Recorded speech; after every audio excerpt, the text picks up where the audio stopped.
Malam itu, langit Jakarta tampak berangsur menggelap. Cahaya jingga matahari yang tersisa di ufuk barat mulai ditelan bayang-bayang malam. Udara masih terasa hangat, khas ibu kota yang tak pernah benar-benar dingin. Meskipun angin sesekali berhembus membawa aroma aspal dan debu. Namaku Surya, umurku 25 tahun. Pada malam hari ini, aku akan menceritakan kejadian horor yang pernah kualami sekitar tahun 2019 silam. Kejadian ini bermula saat aku membantu kakak perempuanku yang baru dipinang oleh seorang laki-laki dan sedang bawa barang-barangnya untuk pindah ke rumah barunya di wilayah kota Jakarta. Sore menjelang malam, langit perlahan berubah warna menjadi keunguan dan akan menjadi gelap beberapa menit lagi. Aku menurunkan barang-barang milik kakakku dari bagasi mobil, mulai dari tas berisi baju-baju sampai perlengkapan lainnya, sedangkan kakakku sedang mempersiapkan tempat di dalam rumahnya yang baru. Ya, karena kakakku sudah dipinang laki-laki, sekarang ia tinggal terpisah dengan kami. Bersama suaminya, ia tinggal di sebuah rumah megah nan indah di Jakarta Selatan. Oh iya, ayah dan ibu juga ikut bersama kami dan berniat menginap 2 hari di rumah baru kakakku. Mas, udah semua ya? Maaf lama ya, kata Dimas yang kini jadi kakak iparku. Iya, gak apa-apa kok. Mau dimasukin sekarang ya? Tanyaku, yang langsung mengambil tas dan beberapa barang milik kakakku. Lantas kami berdua mulai memasukkan barang-barang itu satu persatu. Tak butuh waktu lama, barang-barang itu sudah selesai dimasukkan. Karena memang tidak banyak, tapi beratnya lumayan untukku. Setelah selesai rapi-rapi, aku sholat maghrib dengan ayah dan Dimas di masjid. Sementara kakakku dan ibu menyiapkan makanan di rumah. Singkat cerita, setelah sholat maghrib selesai, kami pun makan bersama malam itu. Suasana sangat hangat, khas keluarga yang baru saja melalui masa-masa bahagia. Aku pun turut bahagia melihat ayah dan ibu bisa tersenyum riang seperti ini. Setelah makan selesai, waktu aku habiskan untuk bermain game beberapa saat, sampai akhirnya jam menunjukkan pukul 9 malam. Aku pikir saatnya aku pulang ke rumah, karena aku memang tidak ada niatan menginap di sini. Tapi aku berpikir satu hal, mumpung ada di sekitaran Jakarta, sekalian saja aku mampir ke rumah temanku di daerah Tangerang Selatan. Di sana ada tongkrongan salah satu teman, aku bisa main ke sana dan pulang keesokan paginya. Temanku itu aku telepon, namun tidak diangkat. Akhirnya aku mengirim pesan singkat. Setelah terkirim, aku berdiri dari sofa dan mencari ayahku untuk segera pamit. Aku berjalan ke depan dan menemukan ayah bersama dengan Dimas. "Ayah, aku pulang dulu ya," ucapku. Ayahku menoleh dan mengangguk. Namun kemudian ia bicara, "Yakin gak mau nginep aja?" "Nginep aja dulu, besok pagi pulangnya. Masih kuliah online kan?" tanya Dimas sekaligus menyarankanku agar tidak pulang. "Enggak deh, mau pulang aja," jawabku singkat. "Ya udah, kalau memang mau pulang ya cepetan. Nanti keburu semakin larut malam. Udah, sana pamit sama ibu. Ingat loh, nanti langsung pulang, jangan mampir kemana-mana ya." Mendengar kata ayah, aku menurut dan segera berjalan ke dalam untuk pamit dengan ibu dan kakakku. Akhirnya, setelah sudah diizinkan pulang, aku berjalan keluar dan naik ke dalam mobil. Di luar mobil, ayah menungguku. "Ayah, nanti kalau mau pulang, aku jemput ya," ucapku. Ayah hanya mengangguk. Aku pamit sekali lagi dan kaca mobil pun aku tutup. Perlahan mobil mulai berjalan meninggalkan rumah. Sambil menjalankan mobilku keluar area perumahan, aku mengecek ponselku. Belum ada jawaban dari temanku ini. Ya biarlah. Lagi pula kalau aku ke sana, sudah pasti mereka ada di tongkrongan. Orang ini memang tak selalu sering pegang ponsel. Sebenarnya tadi ayah sudah beberapa kali memperingatkanku agar tidak mampir kemana-mana. Tapi aku mengeyel dan tetap berniat main ke rumah temanku. Tidak patut ditiru. Karena gara-gara hal itu aku mengalami kejadian yang menyeramkan. Semuanya berawal karena aku yang tidak mendengar kata orang tua. Singkatnya, aku mengambil arah yang berbeda. Rumahku ada di Bogor, dan sesuai rencana, aku mengarah ke Tangerang Selatan atau Tangsel yang menjadi tujuanku. Tak ada yang aneh sepanjang perjalanan, karena memang suasana masih ramai. Namun, mendekati daerah Depok, aku mulai mengalami beberapa kali macet karena jalanan yang sempit ditambah dengan volume kendaraan yang melebihi kapasitas. Sesampainya di lokasi tempat temanku, sialnya mereka tidak ada di sana. Yup, tongkrongan kosong, tidak ada siapa-siapa. Ah, mana nih bocah-bocah? Tumben banget sepi, gumanku sambil mengeluarkan ponsel. Aku lihat anak-anak itu belum membalas pesanku. Untuk lokasi tongkrongannya sendiri berbentuk semacam saung atau gazebo. Sederhana, namun luas. Bisa untuk 6-8 orang.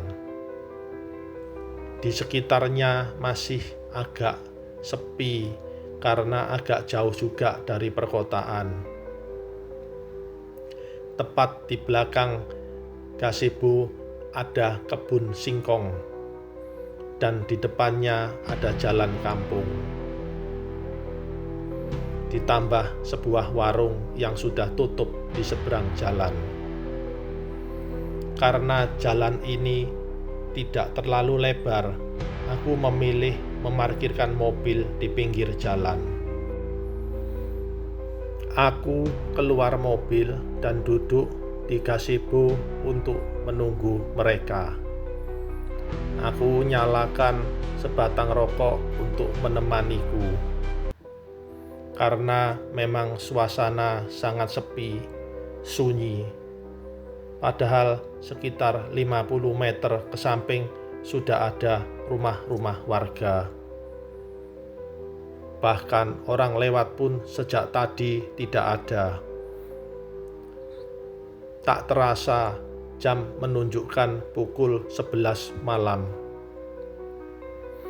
Aku lantas berniat menunggu teman-temanku sampai pukul 11:30 malam. Disinilah kejadian menyeramkan itu terjadi. Semua bermula ketika aku sedang asik bermain game. Mula-mulanya aku tidak terlalu menyadari. Namun, akhirnya aku bisa merasakan apakah itu sebuah bau busuk disertai hawa dingin yang sangat menusuk tulang. Padahal sebelumnya tidak ada. Aku melihat ke bawah gazebo karena pikirku ada bangkai tikus atau binatang lainnya. Tapi tidak ada. Dan kalau aku rasakan lebih jelas lagi, sebenarnya sumber dari bau busuk itu tidak jelas. Awalnya berasal dari bawah gazebo. Aku menunduk ke bawah gazebo, bau itu pindah ke samping. Aku lihat ke samping, baunya pindah ke atas. Sampai akhirnya aku tak peduli lagi.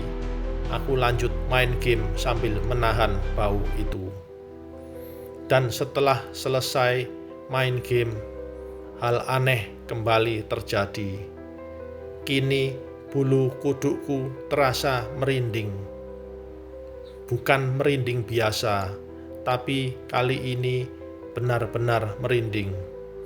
Merinding yang berbeda, merinding hebat yang kurasakan.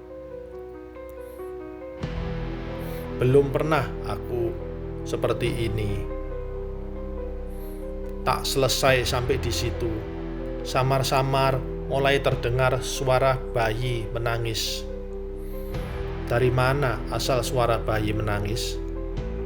Aku pikir itu bayi milik salah satu warga atau justru suara kucing mengeong. Jujur saja, sudah tidak enak rasanya berada di sini. Aku juga sudah merasa ada yang tidak beres. Suara bayi menangis itu cukup lama dan terdengar dekat. Aku sesekali menoleh ke kanan, kiri mencari sumbernya. Saat menoleh ke kiri, yang merupakan akses kebun singkong, sekelebat aku melihat ada seseorang berdiri di sana. Perempuan. Tapi ketika aku menoleh lagi, tidak ada siapa-siapa.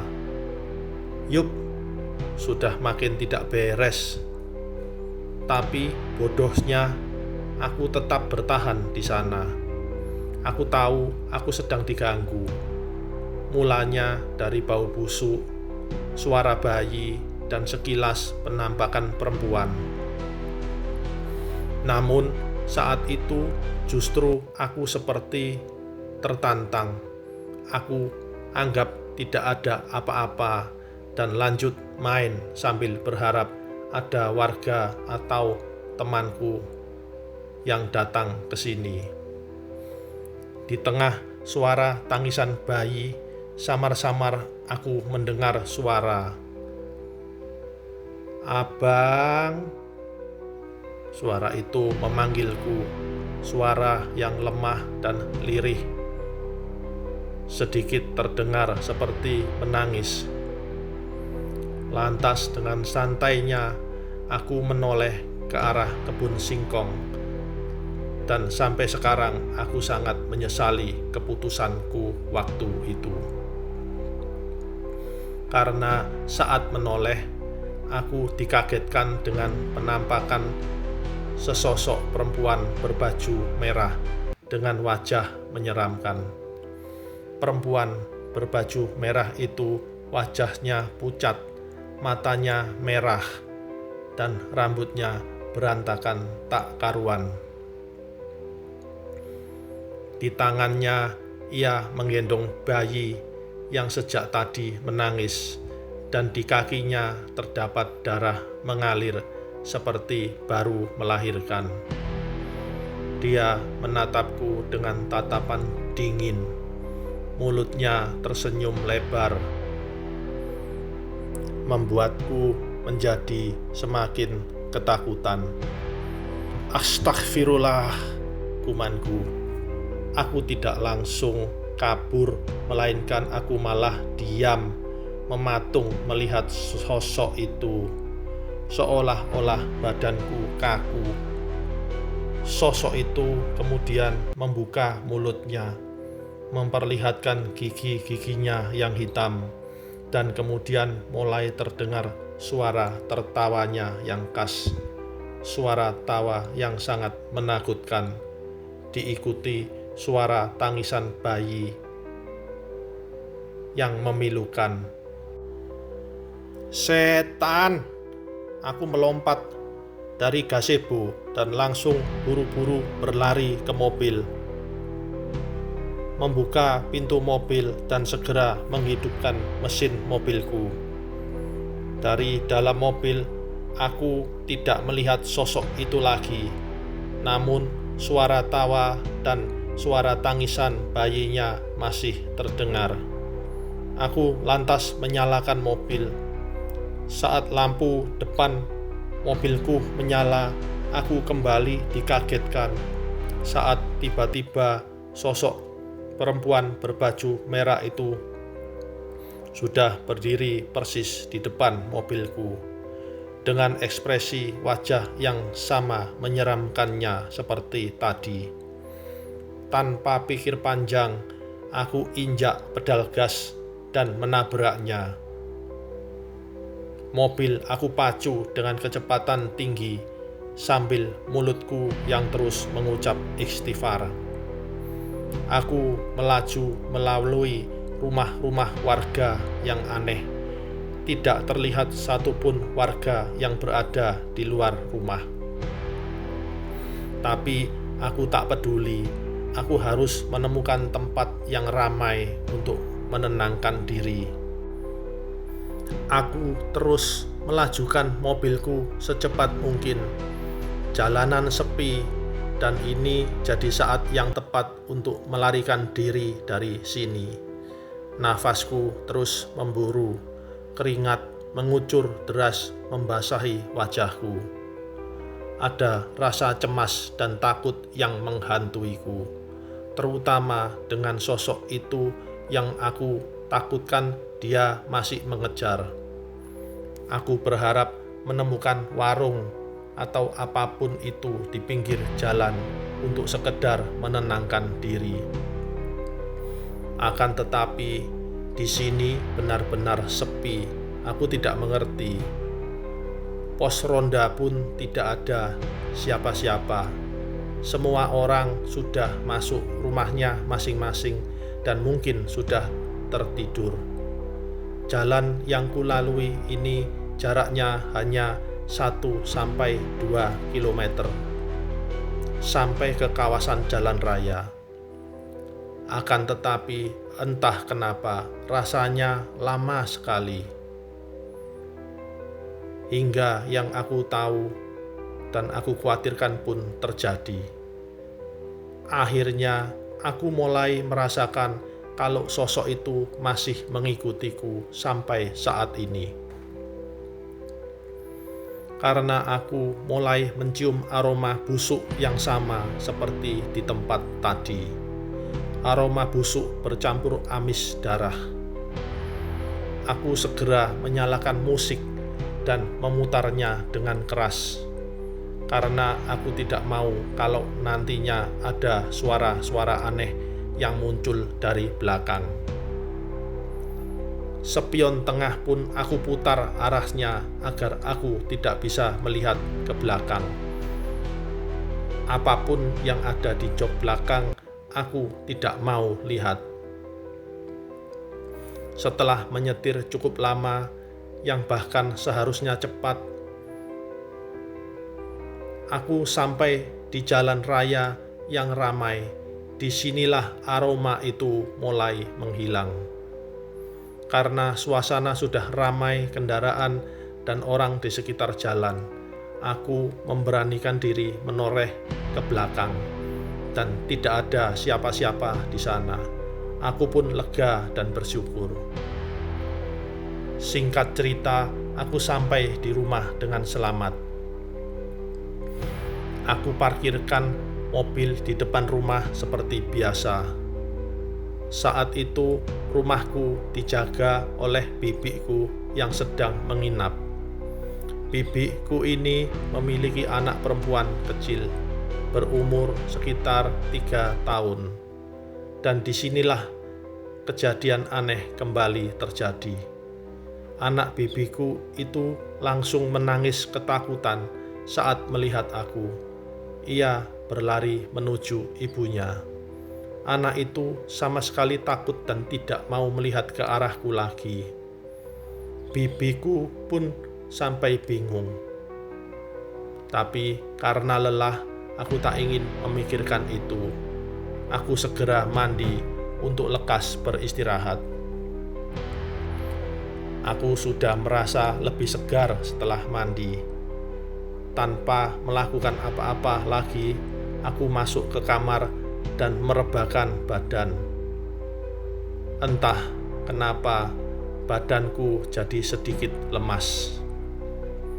Sekarang aku memutuskan untuk memejamkan mata dan mulai untuk tidur. Tak butuh waktu lama, aku benar-benar terlelap. Entah berapa menit. Setelah itu, aku memutuskan untuk tidur. Akan tetapi, tidak semudah itu. Sosok perempuan berbaju merah itu kembali menghantuiku. Kali ini melalui mimpi. Wajahnya menyeramkan. Rambutnya yang acak-acakan dan kulit pucatnya terbayang jelas dalam mimpiku. Kalau aku bisa bangun, aku lebih memilih untuk segera bangun. Sesuai harapan, aku akhirnya bangun dari tidur dengan mudah. Kenapa aku bisa bangun? Karena ada suara perempuan tertawa-tawa di dalam kamarku. Suara tertawa itu sangat nyaring, seperti suara tertawa hantu di film-film, jelas sekali. Saat aku buka mata, si perempuan berbaju merah itu kembali menampakkan wujudnya, dan kali ini di kamarku. Dia sedang duduk di atas lemari dengan kepala menunduk, kakinya mengayun-ngayun, dan bayi itu masih ada di pangkuannya. Sama seperti di mobil, bau busuk kembali terasa menyengat. Aku ingin kabur, tapi tidak bisa. Tubuhku tidak bisa bergerak, tubuhku kaku, dan tidak bisa bangun dari posisi tidur ini. Leherku tidak bisa menoleh, seakan aku dipaksa untuk terus menatap sosok menyeramkan itu.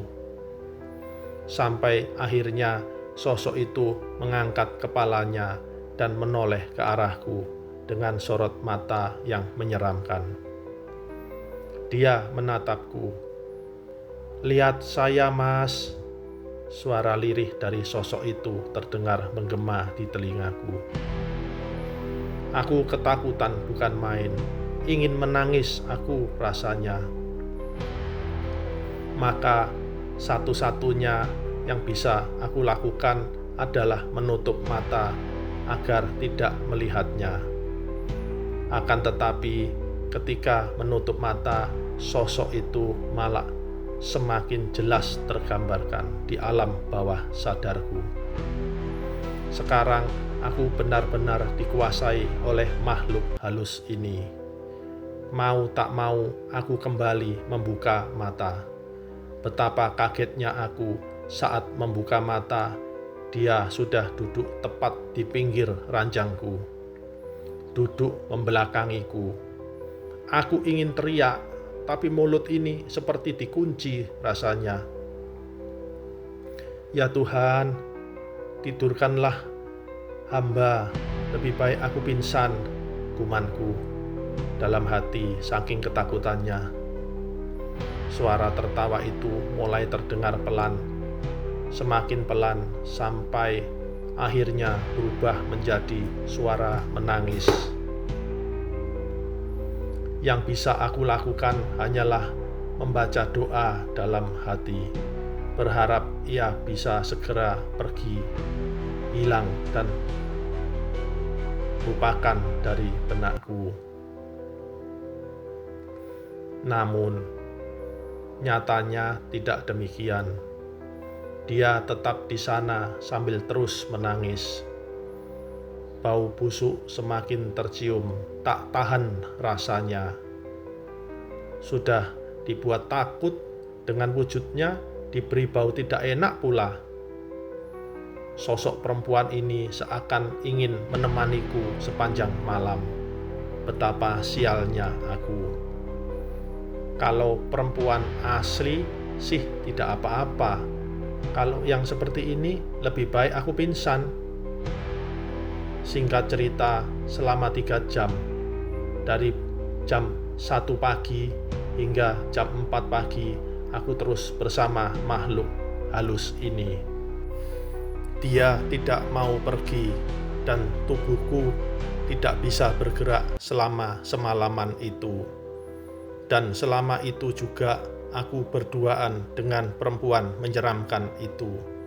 Apakah ini kuntilanak? Entahlah, yang jelas makhluk ini langsung menghilang menjelang adzan subuh berkumandang. Tubuhku pun kembali normal seperti semula. Aku lantas segera ambil air wudhu, kemudian melaksanakan sholat. Di saat sholat, aku berdoa meminta perlindungan, sampai-sampai aku menangis dalam doaku saking takutnya. Aku tidak bisa menahan air mataku. Setelah sholat, teman nongkrongku yang semalam tidak ada kabar tiba-tiba mengirimkan pesan. Dalam pesan singkat itu, dia meminta maaf karena tidak bisa menjawab pesan karena tidak mempunyai kuota internet. Tapi aku masa bodoh soal itu. Sekarang aku ingin rasanya menceritakan semua yang aku alami selama semalaman ini. Dengan cepat aku menjelaskan bagaimana sosok itu datang dan menghantuiku, bahkan sampai aku berada di rumah. Aku menjelaskan ciri-ciri fisik sosok itu. Mendengar itu, temanku kaget bukan main. Sampai-sampai dia menelponku saat itu juga dan memberi penjelasan. Surya, lo harus datang ke sini lagi secepatnya. Nanti gue anter lu ke rumah sesepuh di sini, katanya. Lu tahu nggak kalau yang ngikut sama lu itu setan yang selama ini teror kampung gue. Makanya kampung gue jadi sepi kalau malam. Gue mau beli kuota aja tokonya tutup karena gak berani buka malam-malam. Emang gimana ceritanya? Coba lu jelasin yang lengkap deh, jawabku. Jadi waktu itu ada perempuan hamil yang gantung diri di kontrakan deket rumah gue. Dia bunuh diri gara-gara ditinggal suaminya entah kemana. Sedangkan dia lagi hamil besar. Semua itu ketahuan sama warga ketika salah satu orang masuk ke dalam kontrakannya untuk mengantarkan makanan. Karena memang pintunya gak dikunci dan dia lihat perempuan itu sudah mati gantung diri. Temanku memberi penjelasan yang cukup membuatku merinding. Jadi, dia sekarang lagi nempel di gue nih, tanyaku lagi. Kata sesepuh gue sih, itu ulah jin yang sengaja memanfaatkan keadaan buat nakut-nakutin warga kampung. Udah, pokoknya lu cepet deh kesini, katanya dengan serius. Mendengar itu, aku segera bergerak cepat. Buru-buru ku ambil kunci mobil dan berjalan keluar rumah. Bahkan aku tidak pamit dengan bibi. Aku langsung tancap gas meninggalkan rumah menuju Tangerang Selatan. Untuk mempersingkat cerita, semuanya berjalan lancar. Selama perjalanan tidak terjadi apa-apa, dan aku berhasil dipertemukan dengan sesepuh kampung itu di rumahnya yang masih terbuat dari bilik bambu. Sesepuh itu mendengar ceritaku dengan tenang, sesekali mengangguk seperti memahami sesuatu. Apa yang kau alami ini bukan sekedar gangguan biasa, katanya dengan suara dalam dan berat. Makhluk ini sedang mencari seseorang untuk menemaninya. Aku merasa keringat dingin mengalir di punggungku. Lalu bagaimana cara menghilangkannya, tanyaku. Kita harus melakukan ritual pembersihan dan mengantarkan doa untuknya. Karena dia bukan sekedar arwah penasaran, dia sudah menjadi sosok yang kuat dan jahat. Proses pembersihan itu pun dilakukan. Aku diminta duduk bersila di tengah ruangan, sementara sesepuh itu membacakan doa-doa dengan suara yang menggema. Aroma dupa memenuhi ruangan, dan semakin lama aku merasakan tubuhku semakin ringan. Seolah ada sesuatu yang perlahan diangkat dari dalam diriku. Singkat cerita, ritual pembersihan pun selesai. Dan aku sangat bersyukur karena ini menjadi akhir dari rentetan teror yang aku alami selama semalaman ini dan tidak berlanjut ke malam berikutnya. Terlebih lagi, tidak ada yang tahu selain aku di keluargaku. Jadi, aku bisa merasa tenang. Siang itu, aku merasa lebih segar. Mobilku juga lebih ringan rasanya. Untuk menghibur diri, aku pun mampir ke salah satu rumah makan untuk makan siang bersama dengan teman-temanku. Dan setelah itu, semuanya sudah selesai. Apakah kalian pernah mengalami kejadian serupa di tempat angker? Jika kalian memiliki pengalaman paranormal, bagikan kisah kalian di kolom komentar. Jangan lupa untuk like, subscribe, dan nyalakan lonceng notifikasi agar kalian tidak ketinggalan cerita menyeramkan lainnya. Sampai jumpa di video berikutnya.